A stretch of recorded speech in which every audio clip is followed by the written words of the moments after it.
କିନ୍ତୁ ନବୀନ ପଟ୍ଟନାୟକ ଛୋଟ କି ଛାଡ଼ ମେଟ୍ରୋ ହବା ଆମେ ଜାଣିବୁନି ଆମେ କରିବା ଲୋକ 40-50 ବର୍ଷ ହେଲା ବିଧାନସଭାରୁ ବାହାରେ ମୁଁ ଚିତ୍କାର କରି ଆସିଛି ମେଟ୍ରୋ ମେଟ୍ରୋ ମେଟ୍ରୋ ଯେତେବେଳେ ଜ୍ୟୋତି ବସୁ ମୁଖ୍ୟମନ୍ତ୍ରୀ ୱେଷ୍ଟବେଙ୍ଗଲରେ ଆରମ୍ଭ ହେଲା ମୁଁ ସେତିକିବେଳୁ ଚିତ୍କାର କରିଛି ଜାନକୀ ପଟ୍ଟନାୟକ କହିଥିଲେ କରାଯିବ ନବୀନ ପଟ୍ଟନାୟକ କହିଥିଲେ କରାଯିବ ଆଜି ଶୁଭ ଦିଆହେଉଛି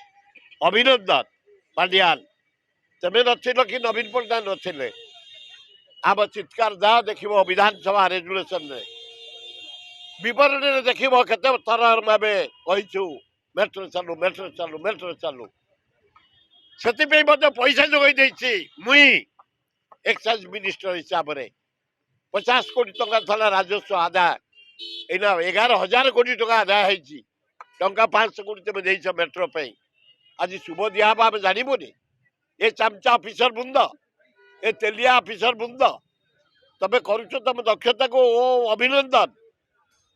ଆଉ ଜଲ୍ଦି କରିଦିଅ ଆମେ ଅଭିନନ୍ଦନ ଜଣାଉଛୁ କିନ୍ତୁ ଏତେ ତେଲ କ'ଣ ମାରୁଛ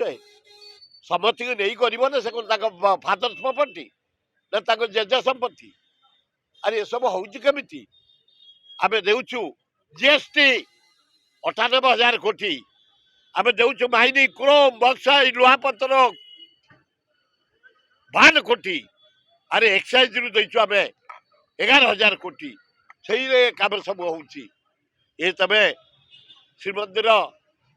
ସୌନ୍ଦର୍ଯ୍ୟକରଣ କର ଆଉ କ'ଣ କରୁଛ କର ସ୍କୁଲ କଲେଜ କରୁଛ କର ଏ ପଇସା ଆମର ପାଣ୍ଡିଆନ ତମେ ବି ଭଲ କାମ କରୁଛ ହେଇଯାଉ ଯାହା ତ ହେଉଛି ହେଉଛି ଯୋଉ ଟଙ୍କା ତମେ ଦଉଛ ହେଇଯାଉ କିନ୍ତୁ ନବୀନ ପଟ୍ଟନାୟକ ଛୋଟ କି ଛାଡ଼ ମେଟ୍ରୋ ହବା ଆମେ ଜାଣିବୁନି ଆମେ କରିବା ଲୋକ ପଇସା ବି ଯୋଗାଇଛୁ ଆମେ ଏକ୍ସାଇଜ ଜରିଆରେ ଲଜ୍ଜା ଘୋର ଲଜ୍ଜା ତା ସତ୍ତ୍ୱେ ମଧ୍ୟ ମେଟ୍ରୋ ଶୁଭ ଦେଉଛୁ ଅଭିନନ୍ଦନ ଆମ ରାଜ୍ୟର ସୁନାମ ବଢ଼ୁ ଲୋକ ଯିବା ଆସିବା କରିବା ସୁଯୋଗ ପାଆନ୍ତୁ ନାଗରିକ ହିସାବରେ ଧନ୍ୟବାଦ।